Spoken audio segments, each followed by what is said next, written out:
बौद्ध धर्म में बौद्ध भगवान बुद्ध से पहले जो थे वो कश्यप बुद्ध थे। कश्यप बुद्ध, कश्यप बुद्ध, कश्यप बुद्ध, इनके पिता का नाम था ब्रह्मदत्त। पिता ब्रह्मदत्त,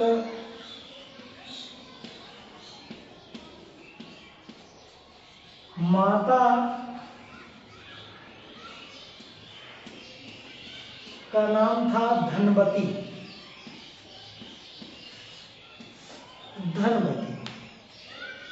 और इनकी पत्नी का नाम था सुनंदा। इनसे जो पुत्र होते हैं वो कश्यप होते हैं। कश्यप, कश्यप का विवाह होता है सुनंदा से। सुनंदा, इनके जो पुत्र होते हैं वो होते हैं विजेत सेन। विजेत सेन,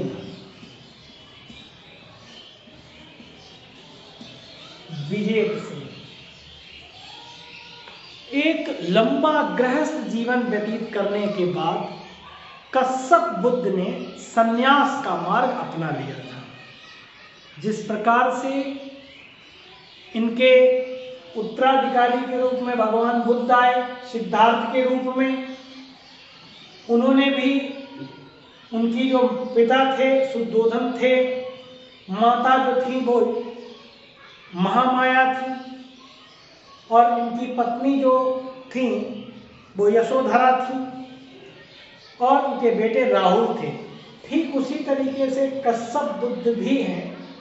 उन्होंने भी गृहस्थ जीवन व्यतीत किया, और गृहस्थ जीवन व्यतीत करने के बाद उन्होंने संन्यास का मार्ग अपना लिया। संबोधि के पूर्व उनकी धर्मपत्नी ने उन्हें खीर खिलाई, और सोम नामक एक व्यक्ति ने आसन के लिए घास दी थी। उनको बोधि वृक्ष, एक बट पेड़ था, बरगद के पेड़ के नीचे इनको ज्ञान की प्राप्ति हुई थी। बट वृक्ष था, वहां इनको ज्ञान की प्राप्ति होती है, और वही वृक्ष बोधि वृक्ष कहलाए। कश्यप बुद्ध ने अपना पहला उपदेश जो दिया था वो ऋषि पत्तन में दिया था।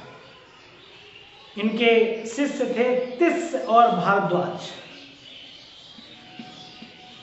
तिस्स थे और भारद्वाज थे। भारद्वाज और इनकी शिष्याएं जो थी वो अतुला और उर्वेला थी। अतुला, उर्वेला, ये इनकी शिष्याएं थी।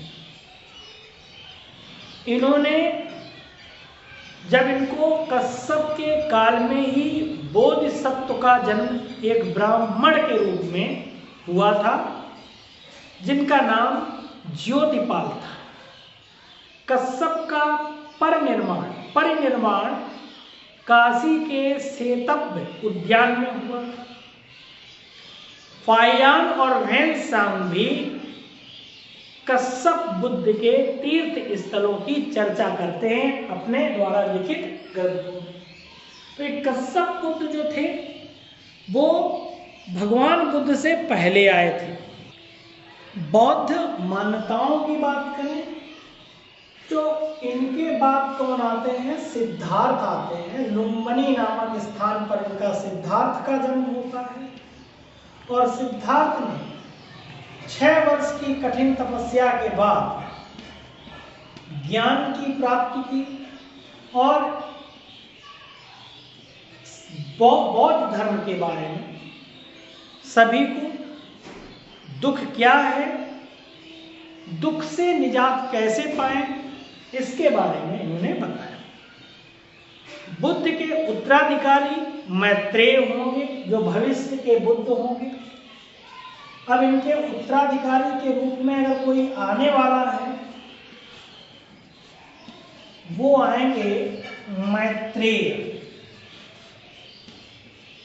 जब कलयुग चरम पर होगा तब मैत्रेय आएगा। मैत्रेय संस्कृत में मैत्रेय बोलते हैं, पाली में मैत्रेय बोलते हैं और सिंहली में मैथिली कहा जाता है। अलग अलग भाषाओं में जो भविष्य के बुद्ध हैं उनको अलग अलग नामों से उल्लेख है उनका। बौद्ध मान्यताओं के अनुसार मैत्रेय भविष्य के बुद्ध हैं। बौद्ध ग्रंथों जैसे अमिताभ सूत्र और संदर्भ मुंडरीक सूत्र में इनका नाम अजित वर्णित है। इन्हीं मैत्रेय का नाम अजित है। बौद्ध परंपराओं के अनुसार मैत्रेय एक बोधिसत्व है। बोधिसत्व, मैत्रेय जो है वो बोधिसत्व है बौद्ध परंपराओं के अनुसार। बोधिसत्व की बात कर रहे हैं जो पृथ्वी पर भविष्य में अवतरित होंगे और बुद्धत्व प्राप्त करेंगे तथा विशुद्ध धर्म की शिक्षा देंगे। मैत्रेय के आगमन की भविष्यवाणी एक ऐसे समय में इनके आने की बात कहती है जब धरती के लोग धर्म को विस्मृत कर चुके हैं। बोधिसत्व का मतलब होता है जो 10 पारमिताओं का पूर्ण पालन करने वाला होता है, उसे बोधिसत्व, वही बोधिसत्व कहलाता है।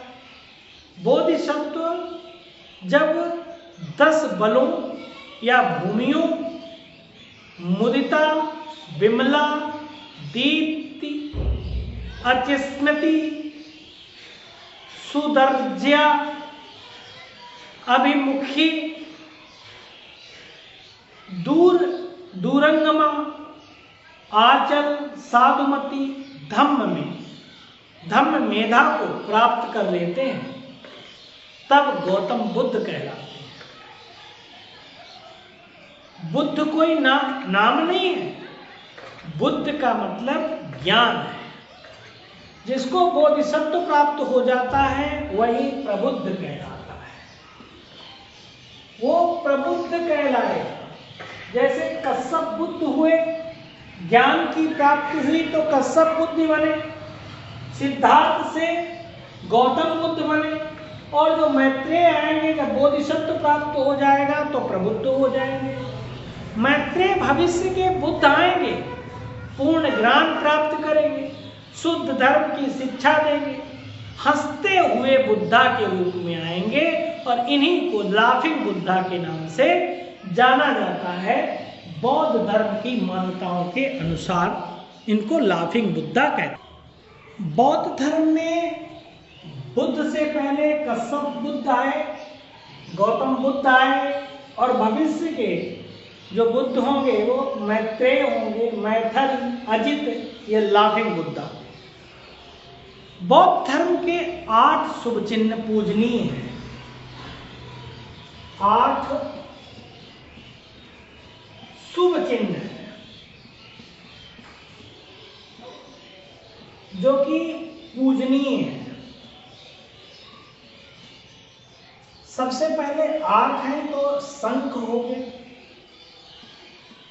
शंख पहला, और शंख भी जो है वो श्वेत शंख है। श्वेत शंख एक हो गया। दूसरी बात विजयी ध्वज, विजयी ध्वज, स्वर्ण मछली,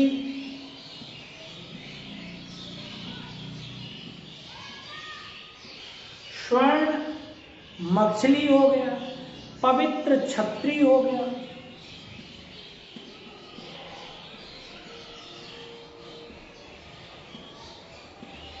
पवित्र छत्री, धर्म चक्र,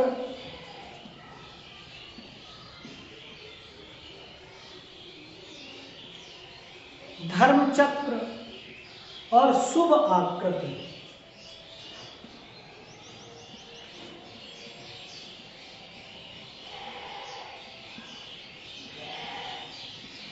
शुभ आकृति हो गई। तो यहां पर जो श्वेत शंख है हमेशा से ही सादगी और संगीत के मधुर ध्वनि को दर्शाता है। श्वेत शंख व्यक्ति को अज्ञानता से हटाकर उजाले की ओर दूसरों की भलाई करने की प्रेरणा देता है। श्वेत शंख और विजयी ध्वज जो है वो विजयी पताका जो बौद्ध धर्म के सिद्धांतों के विजय होने की का संदेश देता है। स्वर्ण मछली जीवन में स्वतंत्रता और बिना भय के जीवन जीने का प्रतीक है। अर्थात जैसे कि एक मछली समुद्र में बिना भय के विचरण करती है, तैरती है, ठीक उसी प्रकार सभी जीवों को निर्भय होकर जीवन जीना चाहिए। पवित्र छतरी की बात कर रहे हैं तो पवित्र छतरी व्यक्ति को बुराइयों, विपत्तियों और गंभीर बीमारियों से सुरक्षित रखने का प्रतीक है। धर्मचक्र यह बौद्ध धर्म के सभी प्रकार के सिद्धांतों जिनका भगवान बुद्ध ने अपने उपदेशों में उल्लेख किया है इसके विकास की ओर इशारा करता है। अब बात आती है शुभ आकृति। ये बौद्ध धर्म के अष्टांगिक मार्ग की ओर इशारा करती है और जिसने अष्टांगिक मार्ग को अपना लिया वो व्यक्ति सफलता की ओर होता है और सुखद अनुभव करता है। इसी के साथ साथ बौद्ध धर्म में एक है कमल। कमल हो गए। कमल सभी धर्मों में पवित्र माना जाता है। कमल के फूल का अधिक महत्व है बौद्ध धर्म में और यह शरीर, वचन, मन के शुद्धिकरण का प्रतीक है। इसके बाद आता है शुभ कलश। शुभ कलश।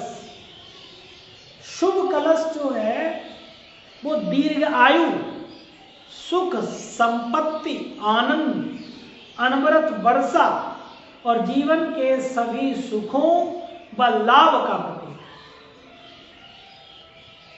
तो ये इस तरीके से जो 8 शुभ चिन्ह हैं बौद्ध धर्म में बड़े ही पूजनीय हैं और सभी कुछ ना कुछ आपको शिक्षा देते हैं। बौद्ध धर्म का पवित्र ग्रंथ त्रिपिटक है अर्थात 3 टोकरी जिसको कहते हैं। इसे अंग्रेजी में पाली कैनन कहा जाता है। पाली कैनन कहें, ये त्रिपिटक है।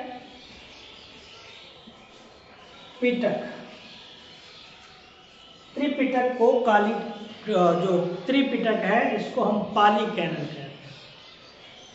सुत्त पिटक, विनय पिटक और अभिधम्म पिटक ये 3 टोकरियां हैं। थेरवाद स्कूल जो है त्रिपिटक पाली में संरक्षित एकमात्र पूर्ण त्रिपिटक है। सब सर्वास्तिवाद है। जो सर्वास्तिवाद है वो संस्कृत में लिखा गया एक लगभग पूर्ण त्रिपिटक है और संस्कृत, चीनी और तिब्बती में संरक्षित थी। चीनी अनुवाद में अभिधम्म पिटक की 7 पुस्तकें अभी भी हैं और धम्मगुप्त त्रिपिटक गांधारी में लिखा गया है। गांधारी भाषा में लिखा गया है। तो हम बौद्ध धर्म के बारे में जो 8 शुभ चिन्ह हैं वो बड़े ही भगवान बुद्ध ने उत्तर प्रदेश और बिहार में ही भ्रमण किया है। 7 उनके मुख्य तीर्थ स्थल हैं। लुम्बिनी जो कि नेपाल में है जहाँ भगवान बुद्ध का जन्म हुआ। प्रतीक चिन्ह कमल है, साण है। बौद्ध गया जहाँ भगवान बुद्ध को ज्ञान की प्राप्ति हुई, पीपल का वृक्ष है, निरंजना नदी के किनारे ये बोधि वृक्ष है। सारनाथ जहाँ ज्ञान प्राप्ति के बाद दिव्य ज्ञान जो प्राप्त हुआ था, पहला उपदेश देते हैं सारनाथ में। कुशीनगर बुद्ध का महापरिनिर्वाण हुआ 80 वर्ष की उम्र में, 463 ईसा पूर्व में, 483 ईसा पूर्व में होता है, 483 ईसा पूर्व में। दीक्षा भूमि है नागपुर में। भारत में बौद्ध धर्म का पुनरुत्थान नागपुर से माना जाता है। नेचुआ जलालपुर जो है गोपालगंज बिहार में पड़ता है। तो भगवान बुद्ध ने वर्तमान को अच्छी तरह जीने का ज्ञान यहीं से शुरू किया। राजगिरी नालंदा बिहार में, जहाँ बेड़ू वन में रहकर इन्होंने बौद्ध धर्म का विकास किया था। तो इस तरीके से बौद्ध धर्म के बारे में कुछ जानकारियां आपको मिली। आगे आने वाले बौद्ध के बारे में बताया गया, और भी चीजें। इसी के साथ बुद्ध के प्रतीक चिन्ह जो हैं बुद्ध से संबंधित, तो गौतम बुद्ध की बात चल रही है, इनके बुद्ध के जन्म के समय की घटना को प्रतीक चिन्ह कमल और साण, और बुद्ध का गर्भ में आने की घटना को हाथी, जो कि हाथी प्रतीक है मानसिक दृढ़ता का प्रतीक है, और महान प्रस्थान कहें या गृह त्याग जो है, इसको महाभिनिष्क्रमण कहते हैं, प्रतीक चिन्ह घोड़ा है। ज्ञानोदय यानी निर्वाण की प्राप्ति होती है बोधि वृक्ष से, और प्रथम उपदेश धम्म चक्र परिवर्तन जो है वो पहिया है, और मृत्यु जो परिनिर्वाण है होता है स्तूप, इसका प्रतीक चिन्ह है। इस तरीके से भगवान बुद्ध से संबंधित प्लेसेस के बारे में बात की, इनके पूजनीय शुभ चिन्ह हो गए, भविष्य के बुद्धा और इनसे पहले के बुद्ध कौन थे, तो उनके विषय में जानकारी हमने हासिल की। Thanks for watching.